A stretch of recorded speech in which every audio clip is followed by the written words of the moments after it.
ખનન માફિયાઓએ નિયમો નેવે મૂક્યા. ખાણ ખનીજ વિભાગ ઘોર નિંદ્રામાં. ખેડાની વાત્રક નદીમાં રેતી ખનન માટે રસ્તો બનાવી દેવાતા વહેણ અવરોધાયું. ખેડા પાસેથી નીકળતી વાત્રક નદીમાં રેતી ખનન કરતા ભૂમાફિયાઓએ નદીની વચ્ચેથી રેતી ખનન કરી રેતી ભરવા માટે અને નદીમાં દૂર સુધી વાહન લઈ જવા માટે સરકારના કાયદા અને નિયમો નેમે મૂકીને નદીમાં વચ્ચે માટીનો આડબંધ બનાવી ગરનાળા નાખીને રેતી લઈ જવા માટે રસ્તો બનાવી દીધો છે, જેને લઈ નદીમાં ચાલુ પ્રવાહના પાણીનો અવરોધ થતો જોવા મળી રહ્યો છે. નાગરિકના સુવિધા માટે જે કામ સરકાર નથી કરી શકતી તે કામ રેતી ખનન કરતા ભૂમાફિયાઓ પોતાના સ્વાર્થ માટે સહેજ રીતે કરીને સરકારના નિયમોના કાયદાની એસી તેસી કરતા હોય છે. ખાણ ખનીજના અધિકારીઓ તેમજ સ્થાનિક મામલતદાર કચેરીના તંત્રના જવાબદાર અધિકારીઓ કાર્યવાહી હાથ ધરીને નદીમાં થઈ રહેલા પાણીના અવરોધને દૂર કરશે કે કેમ તે જોવાનું રહ્યું. સાથે નદીમાં ગેરકાયદેસર બનાવવામાં આવેલ રસ્તો દૂર કરીને જે તે ભૂમાફિયાઓ સામે કાર્યવાહી હાથ ધરાય તેવી પર્યાવરણ પ્રેમીઓ અને સ્થાનિક લોકોમાં માંગ ઉઠી છે.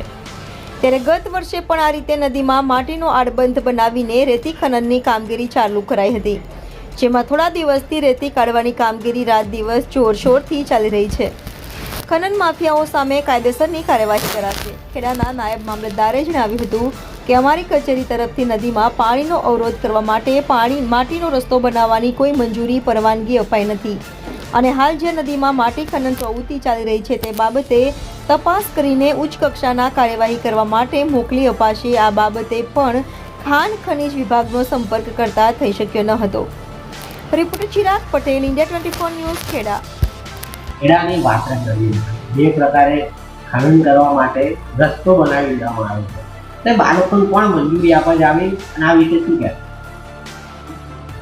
આપ કહો છો એ વાત મારા ધ્યાન ઉપર આવી છે અને આ વાત્રક નદીમાં કાલ પણ અમે રોડ ઉપર નીકળ્યા ત્યારે જોયું હતું તો બીજા ટ્રકો ચાલતા હોય એવું દેખાણું છે અને આ બાબતમાં મંજૂરી અત્રેથી તો કોઈ આપવામાં આવતી નથી, પણ કલેક્ટર ઓફિસને મદદનીશ ભૂસ્તર શાસ્ત્રી ખાણ ખનીજ શાખા તરફથી કોઈ મંજૂરી આપવામાં આવેલી હોય તો અમને વિગતો તપાસી અને આ અંગે જે પણ બનતા પગલાં હશે તે લેવા અમે આગળ તપાસ તજવીજ કરી આગળ કાર્યવાહી કરશું.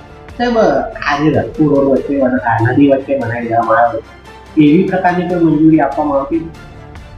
રોડ બાબતે તો મને કોઈ જાણકારી નથી, પણ આપ પ્રશ્ન લઈને આવ્યા છો તો હું અંગત રીતે એને જોઈશ.